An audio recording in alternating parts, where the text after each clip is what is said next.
Всем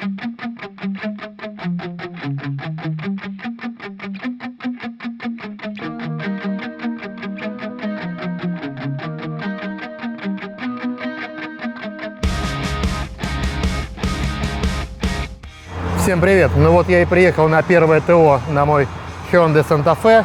Это ТО 15 тысяч. Приехал я к официальному дилеру, где покупал это РТР Авто. А сейчас я расскажу то, что происходило на этом первом ТО, какие работы вошли в ТО, какие я сделал дополнительно и что это мне стоило. Погнали! Итак, пробег у нас 15 тысяч. Это первое ТО официального дилера. По стоимости для моей дизельной комплектации оно должно стоить в районе 15 с копейками тысяч, для бензиновой версии 13 с копейками тысяч. Но нам при продаже сделали бонус, подарок, и первое и третье ТО, те как раз которые подешевле, нам сделали бесплатно. Так что мне оно не обойдется ровным счетом ничего, но в целом бы стоило вот так. Да, конечно, ТО 15 тысяч и вообще пробег в 15 тысяч это штука спорная. Многие современные автопроизводители рекомендуют делать ТО даже официально раз в 10 тысяч, ну, как, например, Toyota та же. Многие вообще делают эту функцию умной, и она рассчитывается от мотопробега, от наработки двигателя, от моторесурса. И, соответственно, как бы все рекомендуют делать это ТО почаще. Ну, наверное, от официально регламентного ТО в 15 тысяч, ТО в 7,5 тысяч можно сделать и самому. Но перед тем, как начать сам рассказ об этом ТО, а самое главное, о тех дополнительных работах, которые рекомендует официальный дилер для проведения в первое ТО или в первых ТО, я хочу рассказать о том, что изменилось в моем мнении, в моем впечатлении об этой машине за последние уже, наверное, практически 10 тысяч пробега. Потому что от моих предыдущих обзоров, которые, кстати, у меня на канале, это где-то 4 видео, посвященные этой машине, посвященных некоторых проблемам, связанных с этой машиной. Заходите, там целый плейлист, смотрите все это на канале. Ну и первое, что хочу сказать, что в целом мнение о машине мое не изменилось. Как она мне нравилась, так она мне в принципе и нравится сейчас. Ничего кардинально нового я в этой машине за последнее время не узнал, но какие-то нюансы все-таки узнал. И сейчас я ими с вами поделюсь. Ну и первое, о чем пойдет речь, это, конечно, о салоне. Я бы не сказал, что в салоне что-то за время эксплуатации, за текущее время эксплуатации сильно изменилось. Да, конечно, где-то какие-то шумы и скрипы появляются, но довольно-таки в рабочем порядке. Кардинально новых неприятностей здесь не увидел. Да, есть момент, который я услышал от своих подписчиков, они мне написали в комментариях, это проблема с панорамной крышей и, соответственно, люком. Крыша свистит. Да, то есть от этой панорамной крыши есть определенный шум. Но этот шум слышен только лишь тогда, когда открыта вот эта защитная шторка, и в другие моменты я его особо не ощущал. И то, в принципе, я к нему прислушался тогда, когда мне попросили на него обратить внимание. То есть в целом, так не зная, то особо даже не прислушиваешься. Но да, есть шум. Это вот, наверное, единственная неприятность по салону, которая на текущий момент меня каким-то образом не устроило. Следующая моя заметка касается колесных дисков. Колесные диски мы, конечно же, поменяли, как я и хотел, с 19-дюймовых штатных на 18-дюймовые. Ну, соответственно, это потому что сменился сезон и появилась такая возможность. Теперь стоят вот такие вот 18-дюймовые диски, как я и хотел. Эти диски без оригинальных датчиков давления, и, в общем-то, машина выдает поэтому ошибку, но официальный дилер заявил, что эксплуатация в таком режиме вполне возможна. Ни на какую работу технических узлов и агрегатов эти датчики не влияют, поэтому можно вполне есть без них, разве что на приборке горит ошибка по этому поводу. Следующий печальный момент, который, в принципе, наверное, общий для всех современных машин, это лакокрасочное покрытие, а именно покрытие очень тонкое. И вот такие вот царапины появились уже по всему кузову. Но это все-таки беда всех современных машин. И В том числе и этой. Да, очень тонкое укокрасочное покрытие. Из тех сервисных функций, которые я обнаружил за последнее время, это оказалась очень приятная функция открывания багажника без рук. Соответственно, тогда, когда мы подходим с ключами к багажнику, он открывается. Это, в принципе, довольно удобно, и я не знаю, почему эту функцию так и не рекламируют. Они, наверное, даже не знают в салонах, хотя она довольно-таки простая.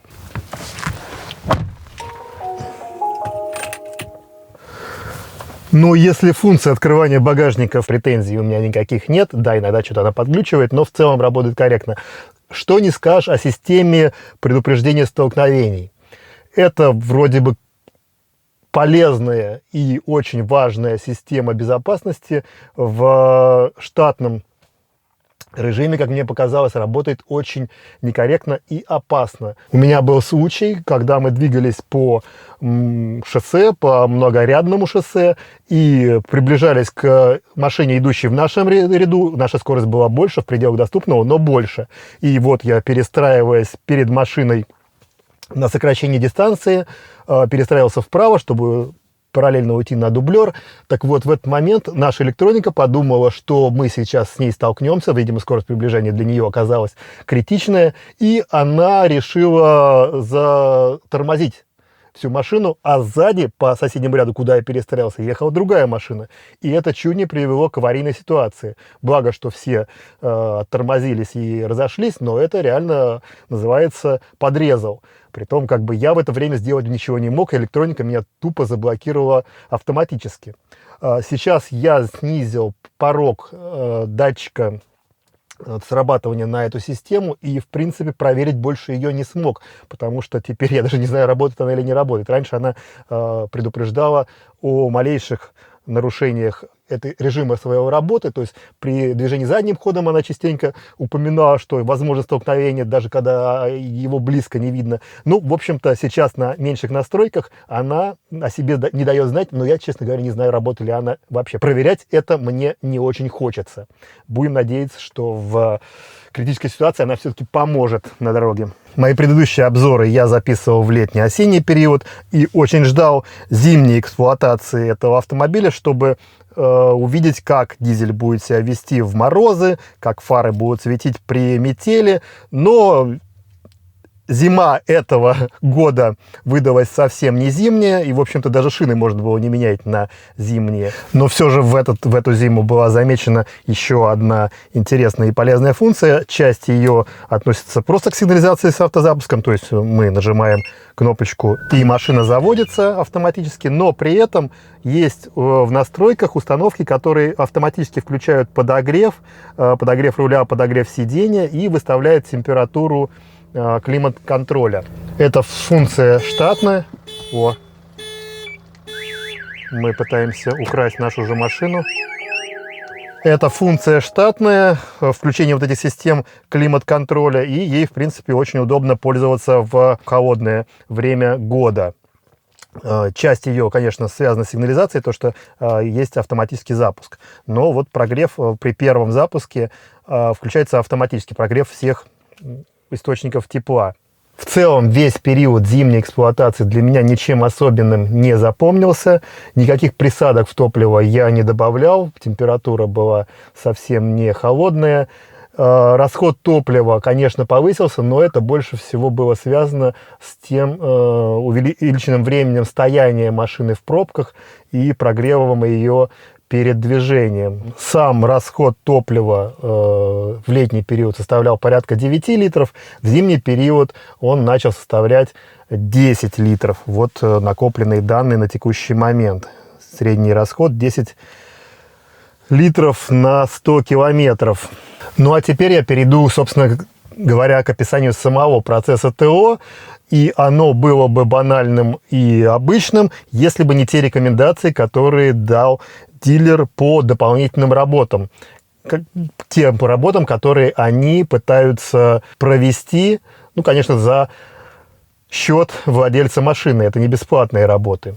Сразу же скажу, что в этот мой визит диагноста у дилера не было, и я не смог решить свои вопросы касаемо обновление системы навигации, включение электронных функций распознавания дорожных знаков, а также не смог разобраться с той ошибкой, которая у меня выскочила на 7000 километров пробега. Той ситуации, которой я посвятил целый видос. Можете пройти по ссылке, посмотреть. У меня загорелась лампочка Check Engine, замените двигатель. И до сих пор я, в общем-то, не разобрался с этой ситуацией.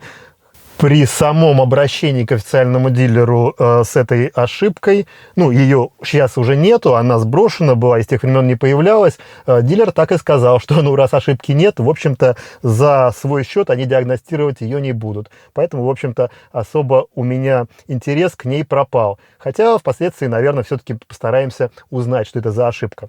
Само ТО я бы, наверное, даже и не стал снимать на видео, если бы не те рекомендации по доп. Работам, которые дает дилер. Но о них чуть позже. А сейчас само ТО. ТО, как обычно, началось с замены воздушного фильтра и фильтра салона. Как видно, за 7000 километров пробега его потрепало неплохо. Его, так же как и моторное масло, необходимо менять почаще. Дышать вам и дышать двигателю будет намного легче. Следом самый главный виновник любого ТО – это моторное масло.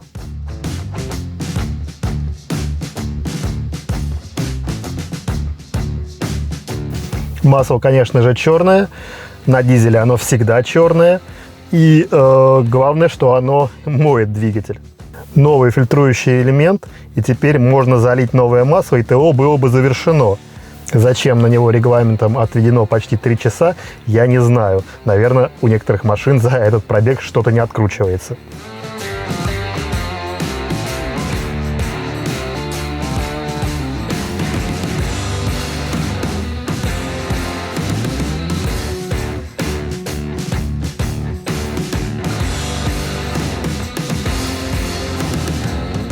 А сейчас мы будем снимать раздатку, потому что меня уговорили провести ту самую дополнительную работу. Это первая доп. Работа, рекомендуемая дилером. Называется она «Профилактика полного привода».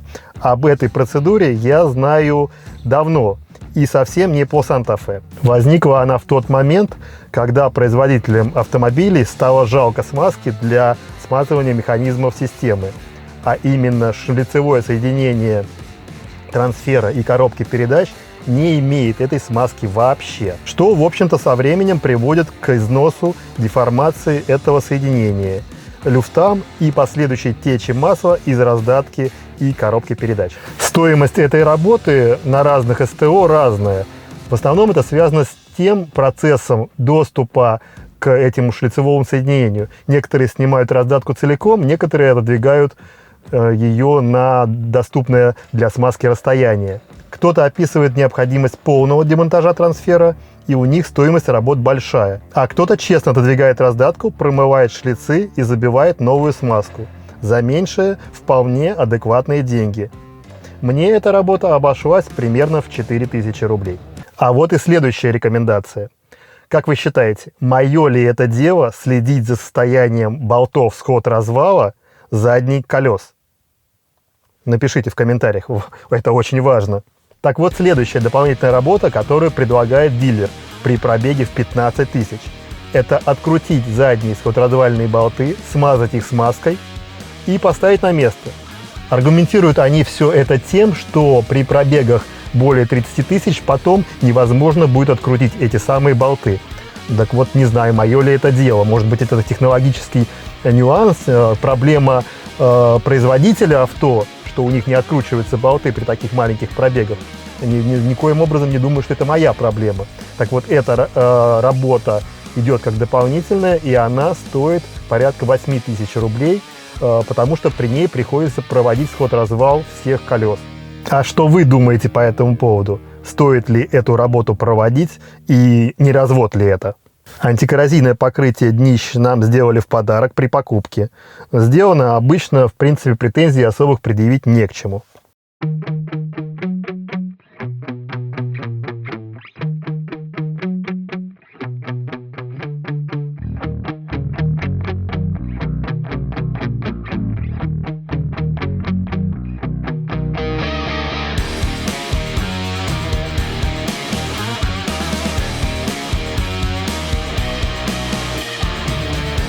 Защита картера – штука однозначно полезная. Нам ее также подарили при покупке.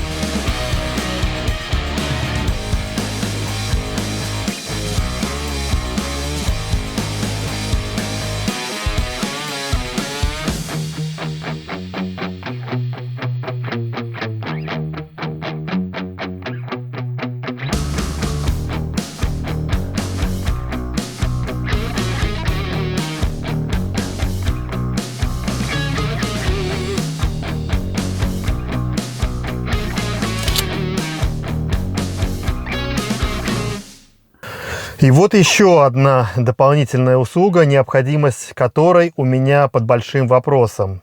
Это фары. Точнее, это установка омывателей фар. Тот самый вопрос, который так всех беспокоит. Как вот эти фары справляются без омывателей?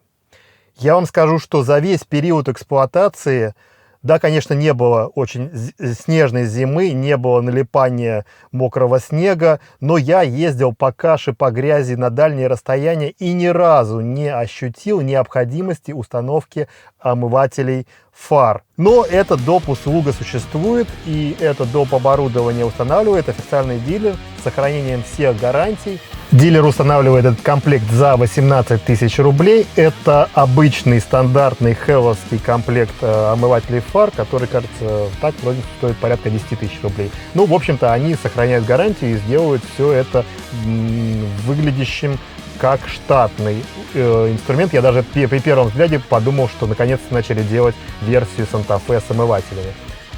И не будет такого вопроса вообще, в принципе, больше. Ну нет, это дополнительное оборудование. Но так как вопрос с фарами стоял еще в уровне света, светового пучка, распределению его по дороге, я попросил отдельно еще дополнительно на камеру снять, как светят фары. Фары проверили, все четко. Световой пучок и его уровень распределения пучка правильный. Рисунок абсолютно правильный.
Масло залили, под капотом все почистили, аккумулятор, клеммы обслужили, уровень заряда проверили. Не знаю, это при мне или при каждом ТО, но, в общем-то, эти все работы сделали, все приятно, все здорово. На этом первое ТО нашей Санты закончилось. Впереди еще 7 тысяч пробега, а точнее 15 тысяч до официального ТО номер 2. Но вопрос с подключением дополнительных электронных функций остался открытым, так же, как и вопрос с обновлением системы навигации. И тут я бы хотел спросить у моих подписчиков, кто сделал себе эти дополнительные функции, ну, в Москве, конечно, или в Московской области, у официального дилера, потому что я знаю все эти функции прописывают неофициально. Есть такие конторы, но хотелось бы сделать все-таки это все официальным путем. Кто знает, где можно в Москве или в Московской области сделать все это официально, напишите в комментариях. Я буду очень благодарен за эту информацию. Ну а я же со своей стороны хочу пообещать продолжить рассказывать об эксплуатации этой машины. И как только выйдет новая информация, вы увидите ее у меня на канале. Так что подписывайтесь на канал, ставьте лайки, дизлайки. А на этом это все. Всем удачи, всем пока.